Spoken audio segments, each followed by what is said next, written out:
Welcome back to a new video from Hack My Home.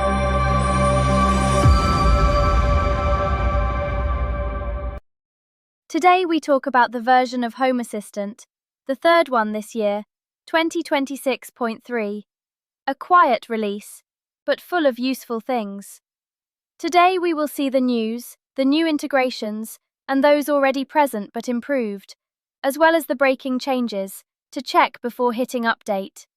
And as always, I invite you to leave a like, share the video, write comments, and if you haven't done so yet, subscribe to the channel so you don't miss the upcoming videos. Here are the news of this version. Let's start with the robot, Clean the Area. Finally, we can tell it to clean a defined area within Home Assistant, like kitchen or entrance, without going crazy with the manufacturer's strange names. Then there's the Energy Dashboard Now, a more real-time view, more readable, and with an even more organized management between electricity, gas, and water. Third point, continue on error even in the graphical editor. Translated, more robust automations, and less domino effect when an action fails. And finally, a little gem, Android as a voice satellite, wake word on device in experimental mode. Useful, but to be used wisely, especially for the battery. And it doesn't end here. After this, I'll also show you the new integrations, the integrations that have been updated, and especially the breaking changes, that is, the things it's better to know before pressing update. Ready? Let's go. But a small moment of seriousness. There are also changes that could have unintended effects. So before installing, make a complete backup. And then we go. Let's start with the robot. The action, Clean the Area, is here. Basically, you can tell your robot to clean one or more areas, but now you can do it using the native areas of Home Assistant. Here's how. Open the robot entity, go to Settings, and choose the option Map Segments to Areas. Connect the segments of the robot's map to your areas, and if the robot changes segments after a remapping, Home Assistant opens repair mode to realign the map. This is also a perfect foundation for future voice commands like clean the kitchen. It's not ready yet, but now the structure is there. Energy. They have been working a lot on this dashboard for months, improving it from version to version, and now it's time for the Now view. They have added badges for electricity consumption, gas flow, and water flow, all updated and easy to see at a glance. Important note, when you first start it, don't expect immediate magic. You need to wait for the data to be collected. It usually takes at least a couple of hours before the Now view populates correctly. Be aware of the name change. The Energy tab is now called Electricity, and in the settings, you will now find the 3 separate tabs. A little gem. The tooltips on the charts now also show the day of the week. It may seem small, but when you are looking for patterns like it always happens on Monday, it helps a lot. Third news. This is small, but huge in real life. Continue on error can now be activated from the visual editor. You can find it here within the automations, in the 3-dot menu of a single action. Okay, but what is it for?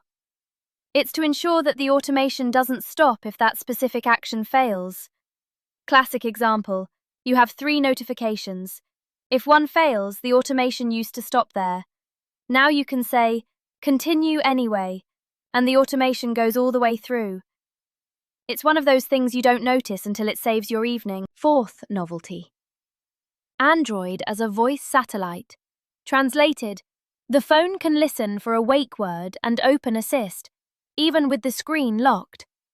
It's still an experimental feature, but it's super interesting. To activate it, you need to open the Home Assistant app on the Android device. Select the Assist menu for Android. Set Home Assistant as the preferred assistant and enable wake word detection. Here you can also choose the wake word from OK Nabu, Hey Jarvis, or Hey Mycroft. Important note, it consumes battery.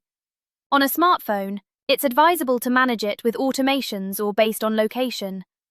On a wall tablet, however, it could turn it into a kind of smart display, with Assist activated by voice. Now let's take a look at the new integrations. There are quite a few, so I won't read them all in a phone book style, but I'll highlight the most interesting ones for a well-made smart home, and for those with a slightly more advanced setup. I'll start with two that I love because they improve stability and management. New destinations for backups. OneDrive for Business is here, as well as iDrive E2, S3 compatible. Great if you want backups off-site without relying on makeshift solutions. Then there's a nice block dedicated to energy and batteries. HomeVolt, IndaVolt and ZinVolt, all useful for monitoring battery status. For the networking part, Teltonica is very interesting. It brings network status, cell signal and useful info from the router into Home Assistant. Then the Climate and Home category features Train Local, local control of train thermostats, and IntelliClimber by Fantini Cosmi for ventilation and heat recovery.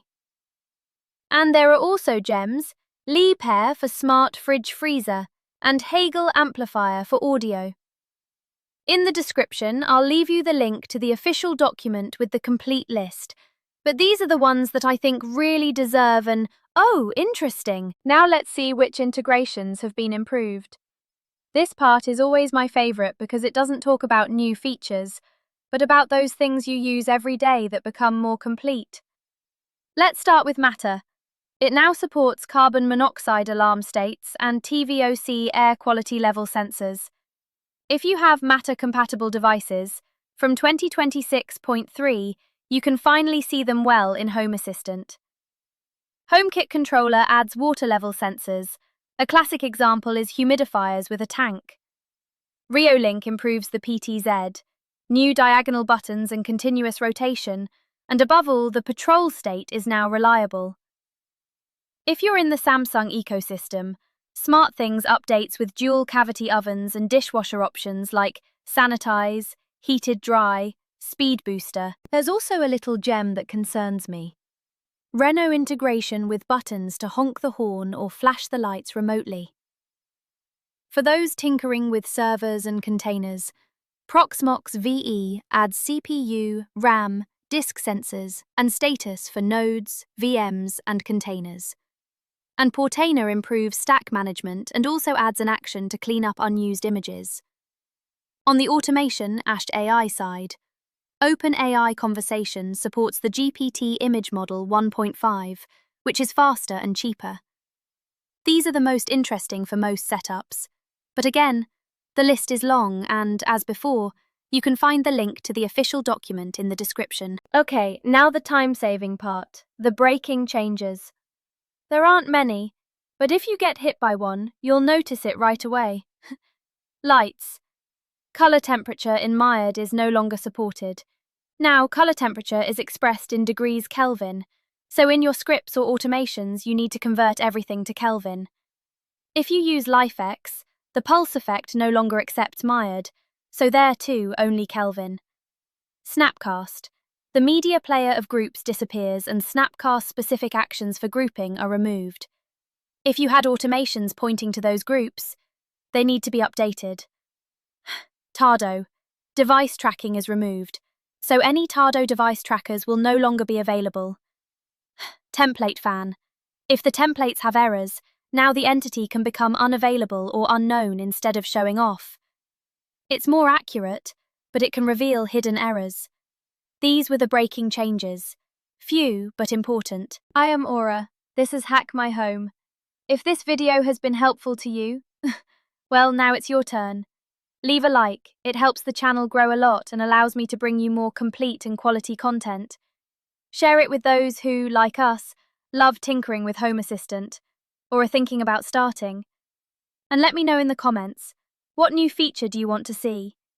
And if you haven't done it yet, subscribe to the channel and activate the bell so you don't miss the upcoming videos, guides, and all the experiments we will carry out together.